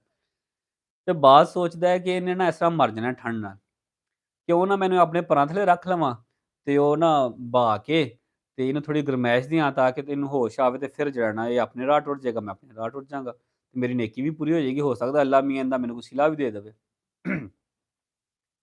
ਲਓ ਜੀ, ਉਹ ਬਾਜ਼ ਜਿਹੜਾ ਹੈ ਨਾ, ਉਹ ਚੂਹੇ ਨੂੰ ਲੈ ਕੇ ਬੈਠਾ ਹੁੰਦਾ ਹੈ ਤੇ ਥੋੜੀ ਦੇਰ ਬਾਅਦ ਨਾ ਚੂਹੇ ਨੂੰ ਹੋਸ਼ ਆਉਂਦੀ ਹੈ। ਹੁਣ ਚੂਹੇ ਦੀ ਫਿਤਰਤ ਹੈ ਕੁਤਰਨਾ। ਚੂਹਾ ਆਪਣੇ ਆਸੇ-ਪਾਸੇ ਵੇਂਦਾ ਤੇ ਵੇਂਦਾ ਹੈ ਕਿ ਉਹ ਬਾਜ਼ ਦੇ ਪਰ ਨੇ। ਉਹ ਇੱਕ ਮੁੱਢ ਤੋਂ ਲੈ ਕੇ ਨਾ ਸਾਰੇ ਪਰ ਕੁਤਰਦਾ ਤੇ ਨਿਕਲ ਜਾਂਦਾ। ਉਹ 10, 20 ਮਿੰਟ, 30 ਮਿੰਟ ਬਾਅਦ ਬਹਿ ਕੇ ਨਾ ਥੋੜੀ ਦੇਰ ਬਾਅਦ ਉਹ ਕਹਿੰਦਾ ਕਿ ਹੁਣ ਚੂਹੇ ਨੂੰ ਜਿਹੜਾ ਠੀਕ ਹੋ ਗਿਆ ਹੋਣਾ ਤੇ ਮੈਂ ਜਿਹੜਾ ਸਾਈਡ ਤੇ ਹੁੰਨਾ ਵਾਂ ਤੇ ਚੂਹਾ ਆਪਣੇ ਰਾਹ ਟੁੱਟ ਜਾਏਗਾ, ਮੈਂ ਆਪਣੇ ਰਾਹ ਟੁੱਟ ਜਾਵਾਂਗਾ। ਉਹ ਜਿਵੇਂ ਉਹ ਡਾਰੀ ਮਾਰ ਕੇ ਸਾਈਡ ਤੇ ਹੋਣ ਲੱਗਦਾ ਹੈ ਨਾ ਤੇ ਮੁੱਧਰੇ ਮੂੰਹ ਡਿੱਗ ਪੈਂਦਾ। ਉਹਨੂੰ ਪਤਾ ਲੱਗਦਾ ਮੇਰੇ ਤੇ ਪੜ ਸਾਰੇ ਕੱਟੇ ਗਏ ਨੇ। ਅੱਛਾ, ਬੜਾ ਉਹਨੂੰ ਵੱਟ ਚੜ੍ਹਦਾ। ਹੁਣ ਉਹਨੇ ਖਾਣਾ ਵੀ ਪਰਾਂ ਦੇ ਸਿਰ ਤੇ, ਉੱਡਣਾ ਹੈ, ਉੱਡ ਕੇ ਕਿਸੇ ਸ਼ਿਕਾਰ ਲੱਭਣਾ ਹੈ, ਫਿਰ ਖਾਣਾ ਹੈ। ਉਹ ਬੜਾ ਆਵਾਜ਼ਾਰ ਹੁੰਦਾ ਜੀ। 2-3 ਮਹੀਨੇ ਜਿਹੜੇ ਨਾ ਉਹਦੇ ਲੱਗ ਜਾਂਦੇ ਨੇ, ਉਹਦੇ ਪਰ ਨਵੇਂ ਆਉਂਦੇ ਨੇ ਤੇ ਉਹਨੂੰ ਬੱਕਰੀ ਤੇ ਨਾ ਬਹੁਤ ਗੁੱਸਾ ਆਉਂਦਾ ਹੈ ਕਿ ਬੱਕਰੀ ਨੇ ਤੇ ਮੈਨੂੰ ਫਸਾਤਾ ਹੈ। ਮੇਰੀ ਜ਼ਿੰਦਗੀ ਦੇ 2-3 ਮਹੀਨੇ ਇੰਨੀ ਮੁਸ਼ਕਲ ਦੇ ਨਾਲ ਮੈਂ ਕੀੜੇ-ਮਕੌੜੇ ਖਾ ਗੁਜ਼ਾਰਾ ਕੀਤਾ, ਕਿਵੇਂ ਜਿਹੜੇ ਨਾ ਮੈਂ ਕੱਢੇ ਨੇ ਤੇ ਬੱਕਰੀ ਦੀ ਗੱਲ ਮੈਂ ਮੰਨੀ ਸੀ। ਜਿਵੇਂ ਹੀ ਉਹਦੇ ਪਰ ਇਸ ਕਾਬਲ ਹੁੰਦੇ ਨਾ ਕਿ ਉਹ ਉੱਡ ਸਕੇ ਤੇ ਉੱਡ ਕੇ ਸਿੱਧਾ ਹੀ ਉੱਥੇ ਉਸੇ ਜੰਗਲ 'ਚ ਵਾਪਸ ਜਾਂਦਾ ਬੱਕਰੀ ਦੇ ਕੋਲ। ਤੇ ਬੱਕਰੀ ਨੂੰ ਜਾ ਕੇ ਨਾ ਕਹਿੰਦਾ ਕਿ ਨਾ, "ਤੈਨੂੰ ਪਤਾ ਮੈਂ ਤੇਰੀਆਂ ਅੱਖਾਂ ਕੱਢ ਸਕਦਾ ਵਾਂ ਤੇ ਤੂੰ ਤੇ ਮੇਰੇ ਨਾਲ ਫਰਾਡ ਕੀਤਾ, ਤੂੰ ਮੈਨੂੰ ਗਲਤ ਜਿਹੜਾ ਮਸ਼ਵਰਾ ਦਿੱਤਾ ਹੈ। ਤੂੰ ਮੈਨੂੰ ਆਖਿਆ ਸੀ ਨੇਕੀ ਦਾ ਸਿਲਾ ਹੈ ਤੇ ਨੇਕੀ ਮੈਂ ਕੀਤੀ ਤੇ ਮੇਰੇ ਨਾਲ ਤੇ ਇਹ ਅਜ਼ਾਬ ਵਰਤਿਆ ਕਿ ਮੈਂ ਤੇ ਮਰਦਾ-ਮਰਦਾ ਬਚਿਆ ਵਾਂ।" ਅੱਗੋਂ ਬੱਕਰੀ ਵੀ ਕੋਈ ਗੱਲ ਦਾ ਜਵਾਬ-ਸ਼ਵਾਬ ਨਹੀਂ ਨਾਲ ਦਿੰਦੀ ਹੈ। ਉਹ ਨਾਲ-ਨਾਲ ਚਰਦੀ ਤੇ ਨਾਲੇ ਕਹਿੰਦੀ ਹੈ ਕਿ ਨੇਕੀ ਕਰੀਏ ਤੇ ਕਿਸੇ ਨਸਲੀ ਨਾਲ ਕਰੀਏ। ਬੇਨਸਲੀ ਨਾਲ ਕਰੀਏ ਨਾ ਤੇ ਐਵੇਂ ਹੀ ਪਰ ਕੱਟੇ ਜਾਂਦੇ ਨੇ। ਇਹ ਗੱਲ ਦੀ ਤੁਹਾਨੂੰ ਸਮਝ ਤੇ ਆ ਗਈ ਹੋਣੀ ਹੈ। ਇਹ ਸਾਰੀ ਗੱਲ ਜਿਹੜੀ ਨਾ ਉਹ ਸਮਝਾਉਣ ਦਾ ਮਕਸਦ ਇਹ ਵੇ ਕਿ 2025 ਤੇ 26 ਦੇ ਵਿੱਚ ਪੰਜਾਬ ਨੇ ਪਹਿਲੋਂ ਜੰਗ ਵੇਖੀ ਏ, ਫਿਰ ਹੜ੍ਹ ਵੇਖੇ ਨੇ, ਫਿਰ ਬਸੰਤ ਵੇਖੀ ਏ। ਜੇ ਤੁਸੀਂ ਥੋੜ੍ਹਾ ਜਿਹਾ ਆਪਣਾ ਯਾਦਦਾਸ਼ਤ ਪਿੱਛੇ ਲੈ ਕੇ ਜਾਓ ਨਾ, ਜਿਹਨੇ ਜੰਗ ਵੇਖੀ ਹੈ ਨਾ, ਤੇ ਜੰਗ ਦੇ ਵਿੱਚ ਵੀ ਉਹਨੇ ਇਹੋ ਜਿਹੀ ਜੰਗ ਕੀਤੀ ਏ ਕਿ ਲੋਕੀ ਅੱਜ ਤੱਕ ਉਹਨਾਂ ਦੀਆਂ ਮਿਸਾਲਾਂ ਦਿੰਦੇ ਨੇ। ਕਿ ਜਿਵੇਂ ਉਹ ਇੱਕ ਬੜੀ ਵੀਡੀਓ ਵਾਇਰਲ ਹੋਈ ਸੀ ਕਿ ਉਹ ਮਿਜ਼ਾਈਲ ਚੱਲਣ ਲੱਗਾ ਸੀ ਤੇ ਪੰਜਾਬੀ ਸਾਰੇ ਉਹਦੇ ਕੋਲ ਇੰਝ ਪੈਰਾਂ ਭਾਰ ਬੈਠੇ ਸਨ, ਜਿਵੇਂ ਕੋਈ ਇੱਥੇ ਤਮਾਸ਼ਾ ਹੋਣ ਲੱਗਾ। ਫਿਰ ਫੌਜੀਆਂ ਦੇ ਨਾਲ ਖਲੋ ਖਲੋ ਕੇ ਤੇ ਡਰੋਨ ਡੇਗਦੇ ਸਨ। ਉਹਨਾਂ ਦਾ ਦਿਲ ਕਰਦਾ ਸੀ ਕਿ ਫੌਜੀ ਥੋੜ੍ਹਾ ਜਿਹਾ ਪਿੱਛੇ ਹੋਵੇ ਤੇ ਮੈਂ ਅੱਗੇ ਸੀਨਾ ਤਾਣ ਕੇ ਮੈਂ ਅੱਗੇ ਹੋਵਾਂ ਤੇ ਮੈਂ ਵੇਖੀ ਡਰੋਨ ਡੇਗ ਕੇ ਵਿਖਾਂਦਾ। ਉਸ ਤੋਂ ਬਾਅਦ ਹੜ੍ਹ ਆਇਆ। ਹਜ਼ਾਰਾਂ ਏਕੜ ਜ਼ਮੀਨ ਬਰਬਾਦ ਹੋਈ ਹੈ। ਤੁਸੀਂ ਕਿਤੇ ਨਹੀਂ ਵੇਖਿਆ ਹੋਣਾ, ਦੂਸਰੇ ਮੁਲਕਾਂ ਦੇ ਵਿੱਚ ਜਾਂ ਆਪਣੇ ਮੁਲਕ ਪਾਕਿਸਤਾਨ ਦੇ ਵਿੱਚ ਹੀ ਪੰਜਾਬ ਤੋਂ ਇਲਾਵਾ ਕਿਤੇ ਕੈਂਪ ਲੱਗਾ ਹੋਵੇ, ਜਿਹੜਾ ਕਿ ਪੰਜਾਬ ਦੀ ਸਪੋਰਟ ਕਰੇ। ਹੜ੍ਹ ਦੇ ਵਿੱਚ ਘਰ ਡਿੱਗੇ ਨੇ, ਜਿਨ੍ਹਾਂ ਨੂੰ ਸਪੋਰਟ ਕਰਨ ਜਾਂਦੇ ਨੇ, ਉਹਨਾਂ ਨੂੰ ਵੀ ਪੰਜਾਬੀ ਅੱਗੋਂ ਆਂਦੇ ਨੇ, "ਆਓ ਤੁਹਾਨੂੰ ਚਾਹ ਪਿਆਈਏ। ਆਓ ਆਓ ਦੱਸੋ ਅਸੀਂ ਤੁਹਾਡੀ ਕੀ ਖਿਦਮਤ ਕਰ ਸਕਨੇ ਹਾਂ।" ਮੈਨੂੰ ਯਾਦ ਹੈ 2005 ਦੇ ਵਿੱਚ ਜ਼ਲਜ਼ਲਾ ਆਇਆ ਸੀ। ਇੱਕ ਸ਼ਹਿਰ ਜਿਹੜਾ ਸੀ ਨਾ, ਉਹਦੀ ਤਬਾਹੀ ਹੋਈ ਸੀ ਤੇ ਸਾਰੇ ਪੰਜਾਬ ਦੇ ਵਿੱਚ ਚੌਂਕਾਂ-ਚੌਂਕਾਂ ਦੇ ਵਿੱਚ ਉਹਨਾਂ ਦੇ ਕੈਂਪ ਲੱਗੇ ਸਨ। ਕੇਪੀਕੇ ਦੇ ਵਿੱਚ ਜ਼ਲਜ਼ਲਾ ਆਇਆ ਸੀ ਤੇ ਲੋਕੀ ਜਿਹੜੇ ਸਨ ਨਾ, ਉੱਥੇ ਇਮਦਾਦ ਪਹੁੰਚਾਉਂਦੇ ਸਨ। ਫਿਰ ਫਲਸਤੀਨ ਦੀ ਇਮਦਾਦ, ਕਸ਼ਮੀਰ ਦੀ ਇਮਦਾਦ, ਸਿੰਧ 'ਚ ਕੁਛ ਹੋ ਜਾਏ ਉਹਦੀ ਇਮਦਾਦ। ਹਰ ਟਾਈਮ ਜਿਹੜਾ ਨਾ ਪੰਜਾਬੀ ਤਿਆਰ ਰਹਿੰਦੇ ਨੇ, ਆਪਣੇ ਘਰਾਂ ਦੇ ਵਿੱਚੋਂ ਜੇ ਠੰਡ ਹੋਵੇ ਤੇ ਬਿਸਤਰੇ, ਕੰਬਲ ਕੱਢ-ਕੱਢ ਕੇ ਜਿਹੜਾ ਨਾ ਇਮਦਾਦੀ ਕੈਂਪ 'ਚ ਪਹੁੰਚਾਉਂਦੇ ਨੇ ਕਿ ਭਾਈਜਾਨ ਇਹ ਸਾਡੇ ਤਰਫੋਂ ਨਾ ਉੱਥੇ ਪਹੁੰਚਾਓ। ਲੇਕਿਨ ਤੁਸੀਂ ਕਿਤੇ ਵੀ ਨਹੀਂ ਵੇਖਿਆ ਹੋਣਾ ਹੈ ਕਿ ਪੰਜਾਬੀਆਂ ਵਾਸਤੇ ਕੋਈ ਕੈਂਪ ਲੱਗਾ ਹੈ ਜਾਂ ਪੰਜਾਬੀਆਂ ਵਾਸਤੇ ਕੋਈ ਬਾਹਰੋਂ ਇਮਦਾਦ ਆਈ ਹੈ ਪੰਜਾਬ ਦੇ ਬਾਹਰੋਂ। ਹਾਂ, ਪੰਜਾਬ ਦੇ ਆਪਣੇ ਸ਼ੇਰਾਂ ਪੁੱਤਰਾਂ ਨੇ ਜਿਹੜਾ ਨਾ ਉਹ ਆਪਣੇ ਵੀਰਾਂ ਭਰਾਵਾਂ ਨੂੰ ਮੁਸ਼ਕਲ ਵਕਤ ਦੇ ਵਿੱਚ ਉਹਨਾਂ ਨੂੰ ਛੱਡਿਆ ਨਹੀਂ ਹੈ। ਉਹਨਾਂ ਨਾਲ ਖਲੋਤੇ ਰਹੇ ਨੇ ਜਿੱਥੋਂ ਤੱਕ ਹੋ ਸਕਦਾ ਹੈ, ਉਦੋਂ ਤੱਕ ਉਹਨਾਂ ਦੀ ਇਮਦਾਦ ਵੀ ਕੀਤੀ ਹੈ। ਜਿਹੜਾ ਜਿਹੜੀ ਹੈਸੀਅਤ ਦਾ ਮਾਲਕ ਸੀ ਜਾਂ ਜਿਹੜਾ ਜਿੰਨੇ ਜੋਗਾ ਸੀ ਜਾਂ ਜਿਹੜਾ ਜੋ ਕਰ ਸਕਦਾ ਸੀ ਉਹਨੇ ਉਹ ਕੀਤਾ। ਜਿਵੇਂ ਹੀ ਹੜ੍ਹ ਗੁਜ਼ਰਿਆ, ਉਸ ਤੋਂ ਥੋੜ੍ਹੀ ਦੇਰ ਬਾਅਦ ਬਸੰਤ ਆ ਗਈ। ਹੁਣ ਇਹ ਮੈਂ ਗੱਲ ਇਸ ਤਰੀਕੇ ਨਾਲ ਨਹੀਂ ਕਰਨ ਲੱਗਾ ਹੈ ਕਿ ਲੋਕੀ ਅੱਗੋਂ ਗੱਲਾਂ ਕਰਨੀਆਂ ਸ਼ੁਰੂ ਹੋ ਜਾਣ ਕਿ ਬਸੰਤ ਦੇ ਆਹ ਨੁਕਸਾਨ ਨੇ, ਇੰਝ ਹੁੰਦਾ ਹੈ। ਜਿਹੜਾ ਨਾ ਇਹਨਾਂ ਨੇ ਪੈਸਾ ਉਜਾੜਿਆ, ਉਹ ਕੀਤਾ, ਆਹ ਕੀਤਾ। ਨਾ ਹੀ ਮੈਂ ਇਹ ਗੱਲ ਕਰਨ ਲੱਗਾ ਵਾਂ, ਕੁਛ ਲੋਕੀ ਇਹ ਵੀ ਗੱਲਾਂ ਕਰਦੇ ਨੇ ਕਿ ਇਹ ਹੁਣ ਮਰੀਮ ਨਵਾਜ਼ ਦੀ ਹਕੂਮਤ ਵਿੱਚ ਬਸੰਤ ਹੈ ਨਾ, ਕਿਸੇ ਹੋਰ ਦੀ ਹਕੂਮਤ 'ਚ ਹੁੰਦੀ ਤੇ ਹਰ ਬੰਦੇ ਨੇ ਉਹਨੂੰ ਸਪੋਰਟ ਕਰਨਾ ਸੀ। ਹੁਣ ਮਰੀਮ ਨਵਾਜ਼ ਦੀ ਹਕੂਮਤ 'ਚ ਇਸ ਤੋਂ ਉਹਨੂੰ ਸਪੋਰਟ ਨਹੀਂ ਕਰਦੇ ਪਏ ਹੈ। ਕੋਈ ਵੀ ਜਸ਼ਨ, ਫੰਕਸ਼ਨ ਜਾਂ ਤੁਸੀਂ ਭਾਵੇਂ ਆਪਣੇ ਘਰ ਕਰਨਾ ਹੋਵੇ ਜਾਂ ਇਜਤਮਾਹੀ ਤੌਰ ਤੇ ਕਰਨਾ ਹੋਵੇ ਨਾ, ਉਹਦੇ ਵਿੱਚ ਕਿਸੇ ਦੂਸਰੇ ਨੂੰ ਮਾਲੀ, ਸਮਾਜੀ ਤੇ ਜਿਸਮਾਨੀ ਨੁਕਸਾਨ ਨਾ ਹੋਵੇ, ਤੁਹਾਡੀ ਵਜ੍ਹਾ ਤੋਂ, ਠੀਕ ਹੈ? ਤੇ ਉਹ ਤੁਸੀਂ ਆਪਣੇ ਘਰ, ਆਪਣੇ ਸ਼ਹਿਰ, ਆਪਣੇ ਮੁਲਕ ਦੇ ਵਿੱਚ ਕਰ ਸਕਦੇ ਹੋ, ਉਹਦੇ 'ਚ ਕੋਈ ਮਮਾਨਤ ਨਹੀਂ ਹੈ, ਕੋਈ ਮਜ਼ਹਬੀ ਮਮਾਨਤ ਨਹੀਂ ਹੈ, ਕੋਈ ਸਰਕਾਰੀ ਮਮਾਨਤ ਨਹੀਂ ਹੈ, ਨਾ ਹੀ ਉਹਦੇ ਵਿੱਚ ਕੋਈ ਤੁਹਾਨੂੰ ਸਕਾਫਤ ਜਿਹੜਾ ਡੱਕਦੀ ਹੈ। ਹੁਣ ਬਸੰਤ ਪੰਜਾਬ ਦਾ ਇੱਕ ਸਕਾਫਤੀ ਤਿਉਹਾਰ ਹੈ। ਇਹ ਬਣਿਆ ਕਿਵੇਂ, ਆਇਆ ਕਿੱਥੋਂ, ਕਿਹਨੇ ਮਨਾਇਆ, ਕਿਵੇਂ ਕਿਵੇਂ ਬਣਿਆ, ਇਹ ਮੁਖਤਲਿਫ ਰਵਾਇਤਾਂ ਨੇ, ਠੀਕ ਹੈ। ਲੇਕਿਨ ਅਸੀਂ ਆਪਣੇ ਬਚਪਨ ਦੇ ਵਿੱਚ ਸ਼ੁਰੂ ਤੋਂ ਹੀ ਆਪ ਵੀ ਗੁੱਡੇ ਉਡਾਉਂਦੇ ਰਹੇ ਹਾਂ ਤੇ ਆਪਣੇ ਵੱਡਿਆਂ ਨੂੰ ਉਡਾਉਂਦਿਆਂ ਵੇਂਦੇ ਰਹੇ ਹਾਂ, ਇੱਕ ਸ਼ੁਗਲ ਮੇਲੇ ਵਾਸਤੇ। ਹੁਣ ਇਹਦੇ 'ਚ ਤੁਸੀਂ ਹੁਣ ਬਹੁਤ ਸਾਰੀਆਂ ਦੂਸਰੀਆਂ ਖੇਡਾਂ ਵੇਖ ਲਵੋ, ਮੁੱਲ ਤੇ ਇਹ ਵੀ ਆਖਣਗੇ ਕ੍ਰਿਕਟ ਖੇਡਣਾ ਹਰਾਮ ਹੈ, ਠੀਕ ਹੈ। ਜੇ ਤੁਸੀਂ ਇੱਕ ਮਜ਼ਹਬੀ ਗੱਲ ਕਰਨ ਲੱਗੋਗੇ ਨਾ, ਗੁੱਲੀ ਡੰਡਾ ਖੇਡਣਾ ਹਰਾਮ ਹੈ। ਵਕਤ ਦਾ ਜ਼ਿਆ ਹੁੰਦਾ ਹੈ, ਇੰਝ ਹੁੰਦਾ, ਉਹ ਹੁੰਦਾ ਹੈ। ਇਹਦੇ 'ਚ ਜੇ ਤੁਸੀਂ ਗੱਲ ਕਰੋ ਨਾ ਕਿ ਮਜ਼ਹਬੀ ਕੋਈ ਐਸੀ ਹੱਦ ਲੱਗੇ, ਠੀਕ, ਉਹ ਕਿਸੇ ਵੀ ਐਸੇ ਤਿਉਹਾਰ ਮਨਾਉਣ ਦੇ ਵਿੱਚ ਜਿਹੜਾ ਤਿਉਹਾਰ ਜਿਹਦੇ ਨਾਲ ਕਿਸੇ ਹੋਰ ਦੂਸਰੇ ਬੰਦੇ ਨੂੰ ਨੁਕਸਾਨ ਨਹੀਂ ਹੋ ਰਿਹਾ ਹੈ, ਤੋ ਐਸਓਪੀਜ਼ ਦੇ ਮੱਦੇਨਜ਼ਰ ਰੱਖਦੇ ਹੋਏ ਮਨਾਇਆ ਜਾ ਰਿਹਾ ਹੈ, ਅਵਾਮ ਵੀ ਉਹਦੀ ਸਪੋਰਟ ਕਰ ਰਹੀ ਹੈ, ਉਹਦੇ 'ਚ ਕੋਈ ਨੁਕਸਾਨ ਨਹੀਂ ਹੈ। ਸਾਡੇ ਪਿੱਛੇ ਬਸੰਤ ਗੁਜ਼ਰੀ ਹੈ, ਇਹਦੇ ਵਿੱਚ ਜਿੰਨੀ ਸਪੋਰਟ ਹਕੂਮਤ ਨੇ ਕੀਤੀ ਹੈ ਨਾ, ਓਨੀ ਹੀ ਅੱਗੋਂ ਅਵਾਮ ਨੇ ਵੀ ਕੀਤੀ ਹੈ। ਅਵਾਮ ਨੇ ਉਹਦਾ ਵੀ ਰੱਦ-ਏ-ਅਮਲ ਮੁਸਬਤ ਹੀ ਦਿੱਤਾ ਹੈ। ਮਸਲਨ ਕਿ ਉਹਨਾਂ ਨੂੰ ਪਤਾ ਹੈ ਕਿ ਸਾਡੇ ਸ਼ਹਿਰ ਦੇ ਵਿੱਚ ਹਕੂਮਤ ਦੀ ਤਰਫੋਂ ਇੱਕ ਐਲਾਨ ਹੋਇਆ ਹੈ ਬਸੰਤ ਮਨਾਉਣ ਦਾ, ਤੇ ਅਸੀਂ ਹੀ ਜਿਹੜਾ ਨਾ ਆਪ ਵੀ ਉਹਦਾ ਜਿਹੜੀ ਨਾ ਜ਼ਿੰਮੇਦਾਰੀ ਦਾ ਸਬੂਤ ਦੇਣਾ ਹੈ, ਤੇ ਉਹਦਾ ਕਿਹਨੂੰ ਕਹਿੰਦੇ ਨੇ ਕਿ ਉਹਦੇ ਐਸਓਪੀਜ਼ ਜਾਂ ਉਹਦੇ ਜਿਹੜੇ ਕਾਨੂੰਨ ਜ਼ਵਾਬਤ ਨੇ ਉਹਦੇ ਅਮਲ ਕਰਨਾ ਹੈ, ਤੇ ਮੋਸਟਲੀ ਲੋਕਾਂ ਨੇ ਕੀਤਾ ਵੀ ਹੈ। ਇਹ ਜੇ ਕੁਛ ਹਾਦਸਾ ਜਿਹੜੇ ਹੋ ਜਾਂਦੇ ਨੇ ਨਾ, ਇਹ ਤੇ ਈਦ ਤੇ ਵੀ ਹੋ ਜਾਂਦੇ ਨੇ, ਠੀਕ ਹੈ। ਕੁਛ ਲੋਕ ਐਸੇ ਹੁੰਦੇ ਨੇ ਕਿ ਜਿਹੜੇ ਕਿ ਕੋਈ ਵੀ ਤਿਉਹਾਰ ਹੋਵੇ ਨਾ, ਭਾਵੇਂ ਤੁਹਾਡੇ ਘਰ 'ਚ ਵਿਆਹ ਵੀ ਹੋਵੇ, ਕੁਛ ਲੋਕ ਐਸੇ ਹੁੰਦੇ ਨੇ ਉਹ ਐਵੇਂ ਹੀ ਆਪੇ ਤੋਂ ਬਾਹਰ ਹੋਏ ਫਿਰਦੇ ਹੁੰਦੇ ਨੇ। ਉਹ ਬੇਗਾਨੀ ਸ਼ਾਦੀ ਪੇ ਅਬਦੁੱਲਾ ਦੀਵਾਨਾ ਵਾਲਾ ਹਿਸਾਬ ਜਿਹੜਾ ਨਾ ਉਹ ਹੁੰਦਾ ਹੈ। ਤੁਹਾਡੇ ਆਪਣੇ ਘਰ ਵਿਆਹ ਹੋਵੇ ਤੇ 2-3 ਮੁੰਡੇ ਐਸੇ ਹੁੰਦੇ ਨੇ ਜਿਨ੍ਹਾਂ ਨੂੰ ਕੋਈ ਕੰਮ ਨਾ ਹੋਵੇ ਤੇ ਐਵੇਂ ਮੋਟਰਸਾਈਕਲਾਂ 'ਤੇ ਭਜਾਂਦੇ ਰਹਿੰਦੇ ਨੇ। ਆਪਣੇ ਘਰ ਵਿਆਹ ਹੋਵੇ ਤੇ ਉਹ 2-3 ਮੁੰਡੇ ਐਸੇ ਹੁੰਦੇ ਨੇ ਜਿਨ੍ਹਾਂ ਨੂੰ ਹੋਰ ਕੁਛ ਵੀ ਨਾ ਹੋਵੇ ਤੇ ਐਵੇਂ ਪਟਾਕੇ ਚਲਾਉਂਦੇ ਰਹਿੰਦੇ ਨੇ, ਆਤਿਸ਼ਬਾਜ਼ੀਆਂ ਕਰਦੇ ਰਹਿੰਦੇ ਨੇ, ਬਲਕਿ ਕਈਆਂ ਦਾ ਤਾਂ ਦਿਲ ਕਰਦਾ ਕਿ ਅਸੀਂ ਬੰਦੂਕ ਲਿਆ ਕੇ ਨਾ ਤੇ ਉਹ ਫਾਇਰਿੰਗ ਹੀ ਸ਼ੁਰੂ ਕਰ ਦਈਏ। ਉਹ ਕੰਮ ਜਿਹੜਾ ਨਾ ਉਹ ਸਿਲਸਿਲਾ ਉਹ ਚੱਲਦਾ ਰਹਿੰਦਾ। ਉਹਦੇ 'ਚ ਤੁਸੀਂ ਕਿਸੇ ਖ਼ਾਸ ਤਬਕੇ ਨੂੰ ਟਾਰਗੇਟ ਨਹੀਂ ਕਰ ਸਕਦੇ ਹੈ। ਇਹ ਹਰ ਤਬਕੇ ਦੇ ਵਿੱਚ ਨਾ ਇੰਝ ਦੇ ਲੋਕ ਮੌਜੂਦ ਹੁੰਦੇ ਨੇ। ਮੇਰੇ ਹਿਸਾਬ ਦੇ ਨਾਲ ਗਵਰਨਮੈਂਟ ਆਫ ਪੰਜਾਬ ਉਹਨਾਂ ਨੇ ਇੱਕ ਪੰਜਾਬ ਦੇ ਤਿਉਹਾਰ ਨੂੰ ਉਜਾਗਰ ਕਰਨ ਦੀ ਕੋਸ਼ਿਸ਼ ਕੀਤੀ। ਹੁਣ ਇੱਕ ਸਕਾਫ਼ਤੀ ਤਿਉਹਾਰ ਇਹਨੂੰ ਹਰ ਬੰਦੇ ਨੇ ਆਪਣੇ ਰੰਗ ਨਾਲ ਮਨਾਉਣਾ।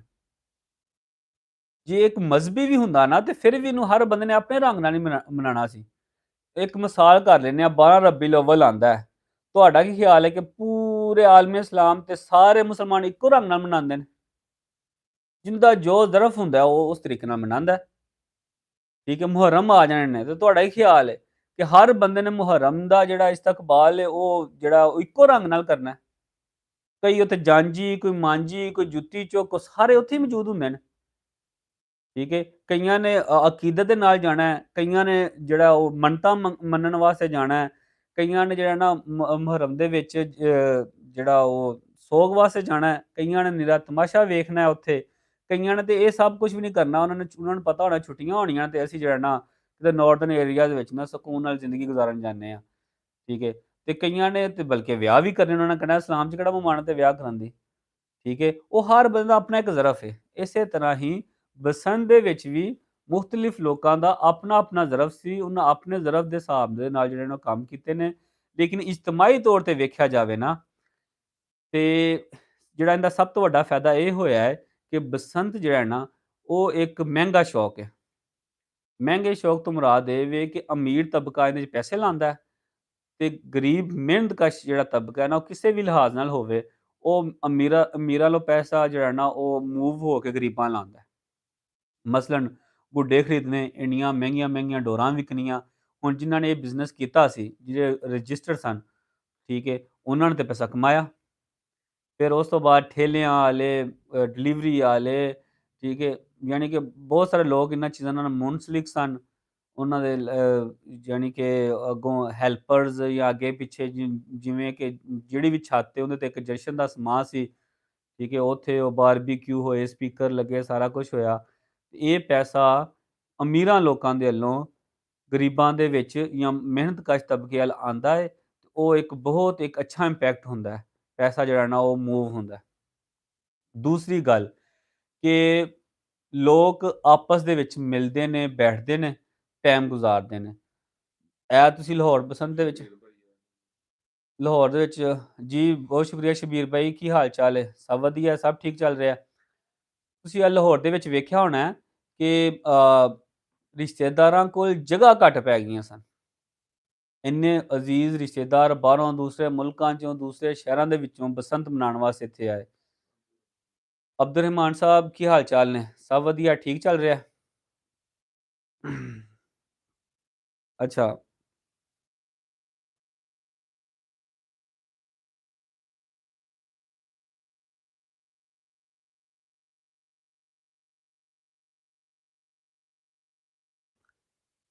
ਅਸੀਂ ਉਹ ਗੱਲ ਕਰਦੇ ਪਏ ਸਾਂ ਕਿ ਜਿਹੜਾ ਨਾ ਲੋਕ ਆਪਸ 'ਚ ਮਿਲੇ ਬੈਠੇ। ਹੁਣ ਇੱਕ ਬੰਦਾ ਹੈ, ਉਹ ਜਿਵੇਂ ਕਿ ਉਹ ਇੱਕ ਵੀਡੀਓ ਵਾਇਰਲ ਹੋਈ, ਉਹ ਇੰਡਸਟਰੀ ਦੇ ਕੁਛ ਲੋਕ ਸਨ, ਉਹਨਾਂ ਨੇ ਬਹੁਤ ਬੇਹੂਦਾ ਜਿਹੜੀ ਨਾ ਡਰੈਸਿੰਗ ਕੀਤੀ ਹੋਈ ਸੀ। ਉਹਨਾਂ ਨੇ ਸਿਰਫ ਬਸੰਤ ਤੇ ਬੇਹੂਦਾ ਡਰੈਸਿੰਗ ਨਹੀਂ ਕੀਤੀ ਜਾਂ ਬਸੰਤ ਵਾਸਤੇ ਬੇਹੂਦਾ ਡਰੈਸਿੰਗ ਨਹੀਂ ਕੀਤੀ ਹੈ। ਉਹਦਾ ਕੰਮ ਹੀ ਇਹ ਵੇ। ਠੀਕ ਹੈ। ਜਿਵੇਂ ਆ ਵੱਡੇ-ਵੱਡੇ ਇਨਫਲੂਐਂਸਰਸ ਹਨ, ਉਹ 10-10 ਹਜ਼ਾਰ ਰੁਪਇਆ ਟਿਕਟ ਦੇ ਕੇ ਤੇ ਉਹਨਾਂ ਨਾਲ ਗੁੱਡੀ ਉਡਾਣੀ ਤੇ ਉਹਨਾਂ ਦਾ ਕੰਮ ਹੀ ਇਹ ਵੇ, ਠੀਕ ਹੈ। ਹੁਣ ਜੇ ਇਹਦੇ ਦੂਸਰਾ ਪਹਿਲੂ ਵੇਖਿਆ ਜਾਏ ਨਾ, ਇਹਦੇ ਬੈਡ ਇੰਪੈਕਟ ਬਾਰੇ ਗੱਲ ਕੀਤੀ ਜਾਵੇ, ਤੇ ਇਹ ਜ਼ਰੂਰ ਹੋਇਆ ਹੈ ਕਿ ਕੁਛ ਲੋਕਾਂ ਨੇ ਵੇਖਾ-ਵਿਖਾਈ ਦੇ ਵਿੱਚ ਆਪਣੀ ਹੈਸੀਅਤ ਤੋਂ ਜ਼ਿਆਦਾ ਖਰਚ ਕਰ ਲਿਆ, ਠੀਕ ਹੈ। ਆਪਣੀ ਹੈਸੀਅਤ ਤੋਂ ਜ਼ਿਆਦਾ ਜਦੋਂ ਖਰਚ ਕੀਤਾ ਹੈ ਨਾ, ਉਹ ਹੁਣ ਉਹਨਾਂ ਨੂੰ ਥੋੜ੍ਹੀ ਮੁਸ਼ਕਿਲ ਆਏਗੀ ਅੱਗੋਂ ਜਿਹੜਾ ਨਾ ਦਿਨ ਗੁਜ਼ਾਰਨ ਦੇ ਵਿੱਚ। ਮਿਸਾਲ ਇੱਕ ਕਹਿ ਲਓ ਕਿ ਤਨਖਾਹਦਾਰ ਬੰਦਾ ਸੀ, 50-60 ਹਜ਼ਾਰ ਰੁਪਏ ਉਹਦੀ ਤਨਖਾਹ ਸੀ, ਲੇਕਿਨ ਉਹਨੇ ਚਾਓ-ਚਾਈ ਦੇ ਵਿੱਚ ਨਾ ਆਪਣਾ ਸਾਰਾ ਬਜਟ ਜਿਹੜਾ ਡਿਸਟਰਬ ਕਰਕੇ ਸਾਰਾ ਬਜਟ ਜਿਹੜਾ ਨਾ ਉਹ ਬਸੰਤ ਤੇ ਲਾਤਾ।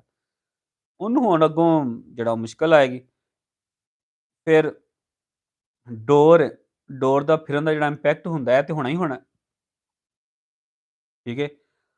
ਇਹ ਜਿਹੜੇ ਆ ਬੱਚੇ ਨੇ ਜਾਂਦੇ ਨੇ ਖੰਭਿਆਂ ਉੱਤੇ ਚੜ੍ਹ ਕੇ ਤੇ ਗੁੱਡੀਆਂ ਲੁੱਟਦੇ ਨੇ, ਜਾਂ 1-2 ਹਾਦਸਾਤ ਹੋਏ ਨੇ ਕਿ ਉਹ ਛੱਤਾਂ ਤੋਂ ਜਿਹੜੇ ਨਾ ਉਹ ਡਿੱਗੇ ਨੇ ਲੋਕ, ਠੀਕ ਹੈ। ਇਹ ਇਹਦੇ ਬੈਡ ਇੰਪੈਕਟ ਤੇ ਹਨ, ਲੇਕਿਨ ਇਹ ਹਕੂਮਤ ਨੇ ਥੋੜ੍ਹੀ ਬੈਡ ਇੰਪੈਕਟ ਕੀਤੇ ਦਿੱਤੇ ਨੇ। ਮਿਸਾਲ ਤੁਹਾਡੇ ਗੱਲ ਕਰਨੇ ਆ ਕਿ ਅੱਲਾਹ ਪਾਕ ਉਹਨਾਂ ਨੂੰ ਜਵਾਰੇ ਰਹਿਮਤ 'ਚ ਜਗ੍ਹਾ ਦੇਣ, ਉਹਨਾਂ ਲਵਾਹਿਕੀਨ ਨੂੰ ਜਿਹੜਾ ਨਾ ਉਹ ਸਬਰ ਜਮੀਲ ਅਤਾ ਕਰਨ। ਨੁਕਸਾਨ ਤੇ ਬਹੁਤ ਵੱਡਾ ਹੋਇਆ ਹੈ ਕਿ ਇੱਕ ਭਾਈ ਨੇ ਉਹ ਛੱਤ ਤੋਂ ਡਿੱਗੇ ਨੇ, ਲੇਕਿਨ ਉਹ ਬਗੈਰ ਬਨੇਰੇ ਦੀ ਛੱਤ ਤੇ ਚੜ੍ਹ ਕੀ ਲੈਣ ਸਨ, ਠੀਕ ਹੋ ਗਿਆ। ਇਹ ਇੱਕ ਇਹਨੂੰ ਕੋਈ ਤਕਦੀਰ ਵੀ ਤੁਸੀਂ ਕਹਿ ਸਕਦੇ ਹੋ, ਇਹਨੂੰ ਤੁਸੀਂ ਬਸੰਤ ਦੇ ਉੱਤੇ ਥੋਪ ਤੇ ਨਹੀਂ ਨਾ ਸਕਦੇ ਹੈ। ਬਾਕੀ ਬਹੁਤ ਮੁਨੱਜ਼ਮ ਤਰੀਕੇ ਦੇ ਨਾਲ ਅਵਾਮ ਨੇ ਵੀ ਇਸ ਗੱਲ ਦਾ ਜਿਹੜਾ ਨਾ ਉਹ ਕੀਤਾ ਹੈ ਕਿ ਜ਼ਿੰਮੇਦਾਰੀ ਦਾ ਇਜ਼ਹਾਰ ਕੀਤਾ ਹੈ। ਬਹੁਤ ਜ਼ਿੰਮੇਦਾਰੀ ਦੇ ਨਾਲ ਜਿਹੜਾ ਲਾਹੌਰ ਦੇ ਵਿੱਚ ਬਸੰਤ ਹੋਈ ਹੈ। ਇਸ ਤਰ੍ਹਾਂ ਦੀਆਂ ਜਿਹੜੀਆਂ ਚੀਜ਼ਾਂ ਨੇ ਨਾ ਉਹ ਹੋਣੀਆਂ ਤੇ ਚਾਹੀਦੀਆਂ ਨੇ, ਲੇਕਿਨ ਪੰਜਾਬ ਨੇ ਇਹ ਸਾਬਤ ਜ਼ਰੂਰ ਕਰ ਦਿੱਤਾ ਹੈ, ਪੰਜਾਬ ਨੇ ਇਹ ਜ਼ਰੂਰ ਸਾਬਤ ਕਰ ਦਿੱਤਾ ਹੈ ਕਿ ਪੰਜਾਬ ਅੱਜ ਵੀ ਰਾਜਾ ਹੈ, ਕੱਲ੍ਹ ਵੀ ਰਾਜਾ ਸੀ, ਅੱਗੋਂ ਵੀ ਰਾਜਾ ਰਹੇਗਾ। ਕਿਉਂਕਿ ਇੰਨੀਆਂ ਤਬਾਹਕਾਰੀਆਂ ਤੋਂ ਬਾਅਦ, ਸੈਲਾਬ ਦੀਆਂ ਤਬਾਹਕਾਰੀਆਂ ਤੋਂ ਬਾਅਦ ਬਸੰਤ ਇੰਨੇ ਜੋਸ਼ੋ ਖਰੋਸ਼ ਨਾਲ ਮਨਾਉਣਾ, ਇਸ ਗੱਲ ਦਾ ਸਬੂਤ ਹੈ ਕਿ ਇਹ ਬਗੈਰ ਕਿਸੇ ਸਪੋਰਟ ਤੋਂ, ਕਿਉਂਕਿ ਰਾਜਾ ਆਪਣੇ ਘਰ ਰਾਜਾ ਹੁੰਦਾ, ਉਹਨੂੰ ਕਿਸੇ ਸਪੋਰਟ ਦੀ ਲੋੜ ਨਹੀਂ ਹੁੰਦੀ ਹੈ। ਉਹ ਭਾਵੇਂ ਭੁੱਖਾ ਹੋਵੇ, ਭਾਵੇਂ ਨੰਗਾ ਹੋਵੇ, ਉਹ ਰਾਜਾ ਹੀ ਹੁੰਦਾ ਹੈ।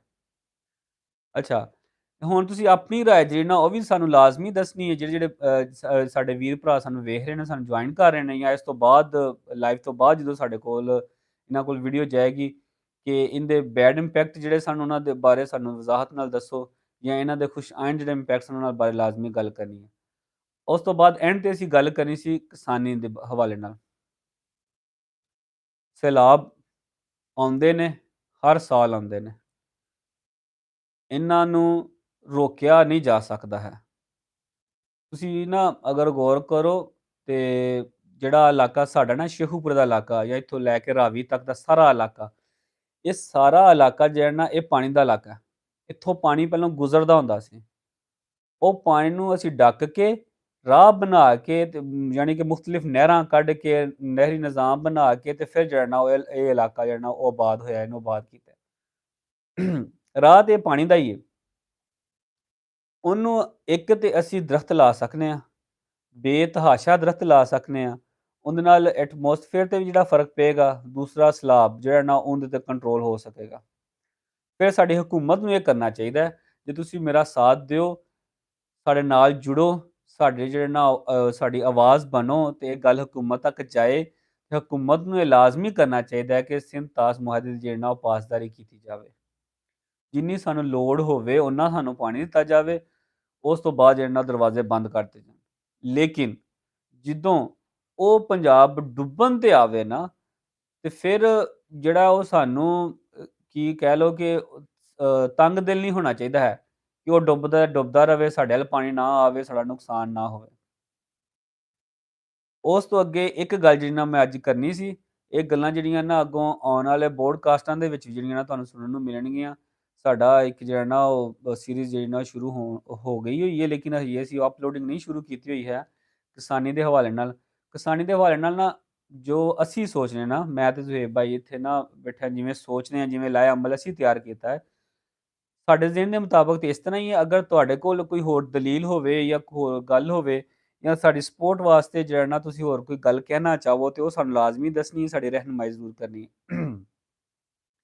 ਇੱਕ ਤੇ ਅਸੀਂ ਇਹ ਸੋਚਿਆ ਸੀ ਕਿ ਜਿਹੜੇ ਕਿਸਾਨਾਂ ਦੀ ਆਵਾਜ਼ ਨੇ, ਜਿਵੇਂ ਕਿ ਚਾਚਾ ਜੀ ਸ਼ਾਨ ਲਾਹੀ ਵਿਰਕ ਹੋ ਗਏ ਤੇ ਇਫ਼ਤਿਖਾਰ ਨੇਕੋਕਰਾ ਸਾਹਿਬ ਹੋ ਗਏ। ਇਸ ਤਰ੍ਹਾਂ ਜਿਹੜੇ ਲੋਕ ਕਿਸਾਨ ਬਾਰੇ ਬੋਲਦੇ ਨੇ, ਕਿਸਾਨ ਬਾਰੇ ਗੱਲ ਕਰਦੇ ਨੇ, ਬੰਦਿਆਂ 'ਚ ਬਹਿ ਕੇ ਗੱਲ ਕਰ ਸਕਦੇ ਨੇ। ਇਸ ਤਰ੍ਹਾਂ ਦੇ ਲੋਕਾਂ ਨੂੰ ਅਸੀਂ ਮਿਲਾਂਗੇ, ਮਿਲ ਕੇ ਤੇ ਉਹਨਾਂ ਕੋਲੋਂ ਰਹਿਨੁਮਾਈ ਹਾਸਲ ਕਰਾਂਗੇ ਔਰ ਰਹਿਨੁਮਾਈ ਸਾਨੂੰ ਵੀ ਮਿਲੇਗੀ, ਸਾਡੇ ਚੈਨਲ ਦੇ ਰਾਹੀਂ ਜਿਹੜਾ ਨਾ ਹੋਰ ਬਹੁਤ ਸਾਰੇ ਕਿਸਾਨਾਂ ਨੂੰ ਮਿਲੇਗੀ। ਰਹਿਨੁਮਾਈ ਅਸੀਂ ਇਸ ਤਰ੍ਹਾਂ ਦੇ ਤਰੀਕੇ ਨਾਲ ਨਹੀਂ ਲੈਣੀ ਹੈ ਕਿ ਫਲਾਣੀ ਫਸਲ ਲਾਓ ਤੇ ਇੰਨੇ ਲੱਖੋਂ ਕਮਾਓ, ਫਲਾਣਾ ਕੰਮ ਕਿਸਾਨ ਕਰ ਲਵੇ ਤੇ ਦਿਨੋਂ-ਦਿਨ ਅਮੀਰ ਹੋ ਜਾਏਗਾ, ਰਾਤੋਂ-ਰਾਤ ਅਮੀਰ ਹੋ ਜਾਏਗਾ। ਰਹਿਨੁਮਾਈ ਦਾ ਮਕਸਦ ਇਹ ਹੁੰਦਾ ਹੈ, ਜਿਹਦੇ 'ਚ ਬਹੁਤ ਸਾਰੇ ਲੋਕਾਂ ਨੂੰ ਜਾਂ ਇਜਤਮਾਈ ਤੌਰ ਤੇ ਲੋਕਾਂ ਨੂੰ ਫ਼ਾਇਦਾ ਹੋਵੇ, ਠੀਕ ਹੈ? ਉਹ ਲਾਏ ਅਮਲ ਕੀ ਹੋ ਸਕਦੇ ਨੇ? ਦੂਸਰਾ ਜਿਹੜੇ ਰੇਟ ਨੇ, ਫਸਲਾਂ ਦੇ ਰੇਟ, ਠੀਕ ਹੈ? ਉਹਨਾਂ ਦੀ ਇੱਕ ਔਸਤ ਕੱਢ ਕੇ ਤੇ ਹਕੂਮਤ ਦੇ ਅੱਗੇ ਜਾਂ ਹਕੂਮਤੀ ਨੁਮਾਇੰਦਿਆਂ ਅੱਗੇ ਜਿਹੜਾ ਨਾ ਉਹ ਇੱਕ ਇਲਤਜਾ ਕੀਤੀ ਜਾ ਸਕੇ ਕਿ ਭਾਈਜਾਨ ਇਸ ਤੋਂ ਥੱਲੇ ਰੇਟ ਆਉਣ ਤੇ ਫਿਰ ਜਿਹੜਾ ਨਾ ਸਾਨੂੰ ਨੁਕਸਾਨ ਹੈ, ਅਸੀਂ ਰੁੜਨੇ ਹਾਂ। ਅੱਗੋਂ ਹਕੂਮਤ ਦਾ ਕੰਮ ਹੈ ਕਿ ਉਹਨੇ ਬਾਰਡਰ ਖੋਲ੍ਹਣੇ ਨੇ, ਉਹਨੂੰ ਐਕਸਪੋਰਟ ਕਰਨਾ ਹੈ ਜਾਂ ਸਾਨੂੰ ਐਕਸਪੋਰਟ ਦੀ ਇਜਾਜ਼ਤ ਦੇਣ। ਜਿਵੇਂ ਹੁਣ ਕਣਕ ਆ ਰਹੀ ਹੈ ਤੇ ਸਾਨੂੰ ਇਹਨੂੰ ਦੂਜੇ ਜ਼ਿਲ੍ਹਿਆਂ ਦੇ ਵਿੱਚ, ਦੂਸਰੇ ਸੂਬਿਆਂ ਦੇ ਵਿੱਚ ਭੇਜਣ ਦੇਣ। ਜੇ ਨਹੀਂ ਖਰੀਦ ਸਕਦੇ, ਸਾਨੂੰ ਉਹਦਾ ਮੁੱਲ ਨਹੀਂ ਦੇ ਸਕਦੇ, ਬਲਕਿ ਦੂਸਰੇ ਮੁਲਕਾਂ ਦੇ ਵਿੱਚ ਵੀ ਸਾਨੂੰ ਭੇਜਣ ਦੀ ਇਜਾਜ਼ਤ ਦੇਣ।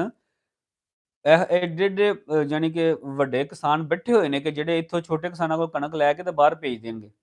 ਜੇ ਸਮਝਣਗੇ ਇਹਨਾਂ ਕੋਲ 1 ਸਾਲ ਇਹਨਾਂ ਕਿ ਸਾਡੇ ਕੋਲ ਪਈ ਵਾਫਰ ਮਿਕਦਾਰ ਦੇ ਵਿੱਚ, ਜੇ ਤੁਹਾਡੇ ਕੋਲ ਪਈ ਵਾਫਰ ਮਿਕਦਾਰ ਦੇ ਵਿੱਚ ਸੀ ਤੇ ਤੁਸੀਂ ਕਿਸਾਨ ਨੂੰ ਅਗਾਹੀ ਦਿਓ ਕਿ ਭਾਈ ਕਣਕ ਨਾ ਲਾਵੇ, ਉਹਦੀ ਥਾਂ ਤੇ ਕੋਈ ਹੋਰ ਸ਼ੈ ਲਾ ਲਵੇ, ਠੀਕ ਹੈ? ਇਹ ਬਾਰਡਰਾਂ ਦੇ ਮਾਮਲਾਤ ਜਿਹੜੇ ਨੇ, ਬਾਰਡਰ ਖੋਲ੍ਹਣ ਦੇ ਜਾਂ ਸੂਬੇ ਖੋਲ੍ਹਣ ਦੇ ਜਿਹੜੇ ਮਾਮਲਾਤ ਨੇ, ਇਹ ਤੇ ਹਕੂਮਤ ਦੇ ਨੇ। ਇਹਦੇ 'ਚ ਸਾਨੂੰ ਤੇ ਨਾ ਜਿਹੜਾ ਉਹ ਸਾਨੂੰ ਘਰੋਂ ਕੱਢੋ, ਉੱਤੋਂ ਨੁਕਸਾਨ ਕਰਕੇ ਤੇ ਹੁਣ ਜਿਹੜੀ ਨਾ ਹਜ਼ਾਰਾਂ ਏਕੜ ਜਿਹੜੀ ਹੈ ਆਲੂ ਦੀ, ਗੋਭੀ ਦੀ, ਹੋਰ ਦੂਸਰੀਆਂ ਸਬਜ਼ੀਆਂ ਦੀ ਫਸਲ ਉਹ ਬਰਬਾਦ ਹੋਈ ਏ।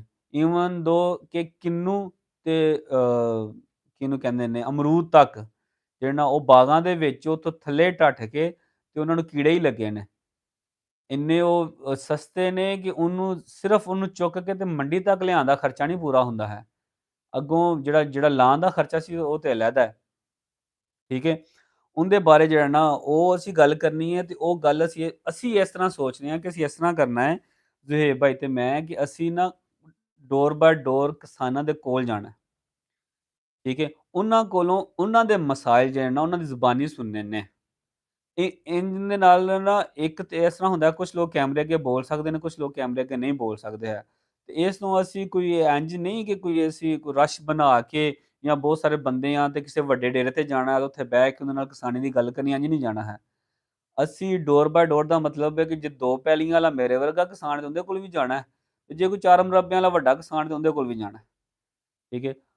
ਹੁਣ ਜੇ ਕਿਸਾਨ ਆਪਣਾ ਮਸਲਾ ਹੀ ਨਹੀਂ ਦੱਸ ਸਕਦਾ ਹੈ, ਉਹਦਾ ਹੱਲ ਕਿਵੇਂ ਕੱਢੇਗਾ? ਇਹ ਤੇ ਹੁਣ ਕਿਸਾਨ ਦੀ ਜ਼ਿੰਮੇਵਾਰੀ ਹੈ ਨਾ, ਕਿ ਨਹੀਂ ਜ਼ੇਬ ਬਾਈ, ਕਿ ਜੇ ਕੋਈ ਮਸਲਾ ਹੈ ਕਿਸਾਨ ਨੂੰ ਤੇ ਉਹਦਾ ਜਿਹੜਾ ਨਾ ਉਹ ਹੱਲ ਵੀ ਜਿਹੜਾ ਉਹਨੇ ਕੱਢਣਾ ਹੈ। ਜੇ ਉਹਦੇ ਕੋਲ ਉਹਦਾ ਹੱਲ ਹੀ ਨਹੀਂ ਹੈ, ਨਿਰਾ ਉਹ ਬਹਿ ਕੇ ਕਹੀ ਜਾਣਾ ਕਿ ਫਲਾਣੀ ਹੁਕੂਮਤ ਗਲਤ ਹੈ, ਫਲਾਣੀ ਹੁਕੂਮਤ ਠੀਕ, ਤੇ ਮੈਂ ਫਲਾਣੇ ਨੂੰ ਵੋਟ ਦਿੱਤਾ ਸੀ, ਫਲਾਣੇ ਨੂੰ ਮੈਂ ਵੋਟ ਨਹੀਂ ਦੇਣਾ ਹੈ, ਤੇ ਉਹ ਤੇ ਕੋਈ ਹੱਲ ਨਹੀਂ ਨਾ ਹੈ। ਇੱਕ ਮਿਸਾਲ ਹੈ, ਮੇਰੇ ਕੋਲ 2 ਕਿੱਲੇ ਜ਼ਮੀਨ ਹੈ, ਮੈਂ 2 ਕਿੱਲੇ ਜ਼ਮੀਨ ਤੇ ਆਲੂ ਲਾਨਾ ਵਾਂ, ਤੇ ਆਲੂ ਦੀ ਅੱਗੋਂ ਮੈਨੂੰ ਉਹਦਾ ਰੇਟ ਵੀ ਚੰਗਾ ਨਹੀਂ ਮਿਲਦਾ, ਮੇਰਾ ਜਿਹੜਾ ਨਾ ਖਰਚਾ ਵੀ ਪੂਰਾ ਨਹੀਂ ਹੁੰਦਾ ਹੈ। ਉਹਦੇ ਤੇ ਮੇਰੀ ਲਾਗਤ ਜਿਹੜੀ ਜ਼ਿਆਦਾ ਆਉਂਦੀ, ਤੇ ਮੈਨੂੰ ਕਮ ਸੇ ਕਮ ਇਹ ਤੇ ਪਤਾ ਹੋਣਾ ਚਾਹੀਦਾ ਨਾ ਕਿ ਮੇਰੀ ਲਾਗਤ ਕਿੰਨੀ ਹੈ, ਇਹਦੇ ਤੋਂ ਮੈਂ ਬਚਾ ਕਿੰਨੇ ਸਕਣਾ ਸਾਂ। ਹੁਣ ਮੇਰੀ ਜਿਹੜੀ ਨਾ ਉਹ ਜੇ ਵਿਕਦੀ ਪਈ ਹੈ ਤੇ ਉਹ ਕਿੰਨੇ ਦੀ ਵਿਕਦੀ ਪਈ ਹੈ, ਤੇ ਉਹ ਮੈਨੂੰ ਨੁਕਸਾਨ ਕਿਉਂ ਹੋ ਰਿਹਾ ਹੈ? ਇਹਦੇ 'ਚ ਸਿਰਫ਼ ਕਿਸਾਨ ਦਾ ਨੁਕਸਾਨ ਨਹੀਂ ਹੈ। ਇਹ ਅਸੀਂ ਪਹਿਲੇ ਵੀ ਬੜੀ ਦਫ਼ਾ ਗੱਲ ਕਰ ਚੁੱਕੇ ਹਾਂ ਕਿ ਅਗਰ ਇੱਕ ਕਿਸਾਨ ਭੁੱਖਾ ਹੁੰਦਾ ਹੈ ਨਾ, ਉਹਦੇ ਨਾਲ ਪੂਰਾ ਨਿਜ਼ਾਮ ਭੁੱਖਾ ਹੁੰਦਾ ਹੈ। ਕਿਉਂਕਿ ਕਿਸਾਨ ਨੇ ਕੋਈ ਸ਼ੈ ਪੈਦਾ ਕਰਨੀ ਹੈ, ਉਹਨੂੰ ਵੇਚਣਾ ਹੈ, ਠੀਕ ਹੈ? ਤੇ ਵੇਚਣ ਤੋਂ ਬਾਅਦ ਕਿਸਾਨ ਨਾਲ ਜਿੰਨੇ ਵੀ ਲੋਕ ਮੁਨਸਲਿਕ ਜੁੜੇ ਹੁੰਦੇ ਨੇ ਨਾ, ਤੁਸੀਂ ਉਹਨਾਂ ਨੂੰ ਤੁਸੀਂ ਐਜ਼ ਲੁਹਾਰ ਕਰ ਲਓ, ਤਰਖਾਨ ਕਰ ਲਓ, ਮੋਚੀ ਕਰ ਲਓ, ਨਾਈ ਕਰ ਲਓ, ਕੱਪੜੇ ਵੇਚਣ ਵਾਲੇ ਬਨੀਏ ਕਰ ਲਵੋ, ਗਰੋਸਰੀ ਵਾਲੇ ਸ਼ੇਖ ਕਰ ਲਵੋ, ਠੀਕ ਹੈ? ਇਹ ਮੈਂ ਜ਼ਾਤਾਂ ਦੇ ਨਾਮ ਨਹੀਂ ਲੈ ਰਿਹਾ, ਮੈਂ ਸ਼ੋਬਿਆਂ ਦਾ ਨਾਮ ਲੈ ਰਿਹਾ ਵਾਂ, ਠੀਕ ਹੈ? ਉਹ ਯਾਨੀ ਕਿ ਜਿੰਨੇ ਵੀ ਲੋਕ ਉਹਨਾਂ ਨਾਲ ਜੁੜੇ ਹੁੰਦੇ ਨੇ ਨਾ, ਉਹਨਾਂ ਸਾਰੇ ਲੋਕਾਂ ਦਾ ਨੁਕਸਾਨ ਹੁੰਦਾ ਹੈ, ਕਿਉਂਕਿ ਕਿਸਾਨ ਦੀ ਜੇ ਪੈਸਾ ਆਏਗਾ ਤੇ ਅੱਗੋਂ ਕਿਤੇ ਪੈਸਾ ਲਾਏਗਾ ਨਾ। ਅੱਛਾ, ਇਹ ਸਾਰੇ ਤਬਕਾਤ ਜਿਹੜੇ ਨਾ, ਇਹ ਕਿਸਾਨ ਦੀ ਵਜ੍ਹਾ ਕਿਸਾਨ ਦੀ ਵਜ੍ਹਾ ਤੋਂ ਹੀ ਖੁਸ਼ਹਾਲ ਹੁੰਦੇ ਨੇ ਤੇ ਕਿਸਾਨ ਦੀ ਵਜ੍ਹਾ ਤੋਂ ਹੀ ਬਦਹਾਲ ਹੁੰਦੇ ਨੇ। ਤੇ ਇਸੇ ਵਜ੍ਹਾ ਤੋਂ ਸਾਨੂੰ ਕਿਸਾਨ ਵਾਸਤੇ ਕਿਸਾਨੀ ਵਾਸਤੇ ਅਸੀਂ ਟੁਰਨ ਲੱਗੇ ਹਾਂ ਤੇ ਤੁਸੀਂ ਸਾਡੀ ਰਹਿਨੁਮਾਈ ਜ਼ਰੂਰ ਕਰਨੀ ਹੈ। ਸਾਨੂੰ ਕਮੈਂਟਸ ਦੇ ਵਿੱਚ ਜਿਹਦੇ ਨਾਲ ਸਾਡੀ ਸਪੋਰਟ ਕਰਨੀ ਹੈ, ਤੁਹਾਨੂੰ ਦੱਸਣਾ ਹੈ ਕਿ ਅਸੀਂ ਬਿਹਤਰ ਤਰੀਕੇ ਨਾਲ ਕਿਵੇਂ ਟੁਰ ਸਕਦੇ ਹਾਂ। ਸਪੈਸ਼ਲੀ ਤੌਰ ਤੇ ਚੜ੍ਹਦੇ ਪੰਜਾਬ 'ਚ ਮੇਰੇ ਵੀਰ ਭਰਾ, ਕਿਉਂਕਿ ਚੜ੍ਹਦੇ ਪੰਜਾਬ ਵਿੱਚ ਕਿਸਾਨ ਯੂਨੀਅਨ ਬਹੁਤ ਮੁਤਹਿਦ ਹੈ। ਉਹਨਾਂ ਨੇ ਜਾ ਕੇ ਨਾ ਦਿੱਲੀ ਤੱਕ ਨੂੰ ਹਿਲਾ ਦਿੱਤਾ ਸੀ, ਪਿਛਲੇ ਸਾਲ ਨਾ ਗਾਲਬਨ। ਤੇ ਉਹ ਉੱਧਰੋਂ ਦੇ ਜਿਹੜੇ ਮੇਰੇ ਵੀਰ ਭਰਾ ਨੇ ਨਾ, ਉਹਨਾਂ ਨੇ ਜ਼ਰੂਰ ਰਹਿਨੁਮਾਈ ਕਰਨੀ ਹੈ ਕਿ ਇਹ ਅਸੀਂ ਤੁਸੀਂ ਕਿਵੇਂ ਸ਼ੁਰੂ ਹੋਏ, ਅਸੀਂ ਕਿਵੇਂ ਸ਼ੁਰੂ ਹੋ ਸਕਨੇ ਹਾਂ ਤੇ ਫਿਰ ਅਸੀਂ ਉਹ ਕਿਹੜੇ ਸਟੈਪਸ ਨੇ ਜਿਹੜੇ ਕਰਕੇ ਤੇ ਅਸੀਂ ਕਿਸੇ ਮੁਕਾਮ ਤੱਕ ਪਹੁੰਚ ਸਕਨੇ ਹਾਂ, ਆਪਣੀਆਂ ਆਵਾਜ਼ਾਂ ਹਕੂਮਤਾਂ ਤੱਕ ਪਹੁੰਚਾ ਸਕਨੇ ਹਾਂ। ਇਨਸ਼ਾਅੱਲਾ ਮਿਲਨੇ ਹਾਂ ਆਉਣ ਵਾਲੀ ਵੀਡੀਓ ਦੇ ਵਿੱਚ। ਉਦੋਂ ਤੱਕ ਲਈ ਸਾਨੂੰ ਦਿਓ ਇਜਾਜ਼ਤ ਤੇ ਰੱਬ ਰਾਖਾ।